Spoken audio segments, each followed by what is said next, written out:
Once upon a time, in a faraway kingdom, there lived a kind and gentle girl named Cinderella. She lived with her stepmother and two stepsisters who treated her very poorly. "Cinderella, sweep the floors, scrub the windows, and don't forget to polish my shoes and iron my dress. You missed a spot last time." They mocked her, saying she belonged with the mice and cinders, and that's why they called her Cinderella. Poor Cinderella did all the chores, slept by the fireplace, and wore rags while her stepsisters lived in comfort. Someday, she wished life would be different. She dreamed of dancing in a gown instead of rags, not fetching brooms or crumbs, nor hearing cruel words. She imagined a world where she was seen, where she belonged, where kindness bloomed and people cared. She dreamt that one day her voice would fill the sky and she would rise above ashes and chores, finding a place of her own. One day, a royal announcement echoed through the land. By order of His Majesty, all maidens were invited to a grand ball where the prince would choose his bride. The stepsisters immediately assumed the prince would fall for them.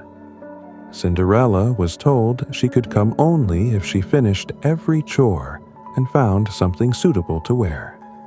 She worked as fast as she could and found an old dress of her mother's, trying to fix it up. But when her stepsisters saw her, they mocked her and ripped the dress, leaving her in tears. As she cried, a shimmering light appeared. A gentle voice said, "My dear child, don't cry. You shall go to the ball." It was her fairy godmother. With a wave of her wand, magical transformations followed. A pumpkin became a carriage, mice became elegant horses, and Cinderella's rags turned into a sparkling gown. Her godmother warned her that the magic would fade at midnight, and Cinderella promised to be careful. At the palace, everyone turned to look as Cinderella entered. She was so graceful and radiant that no one recognized her. The prince approached her and asked for a dance, and the two danced, talked, and laughed. As midnight approached, Cinderella fled, saying she had to go. The prince begged her to stay, but she ran down the steps, leaving behind a single glass slipper. The prince vowed to find her, declaring that the girl who fit the slipper would be his bride. He searched from castle to cottage across the kingdom. When he reached Cinderella's home, the stepsisters tried to force their feet into the slipper, but it fit neither of them. Cinderella stepped forward. Her family protested that she was just a servant, but the prince insisted that everyone deserved a chance. She tried the slipper, and it fit perfectly.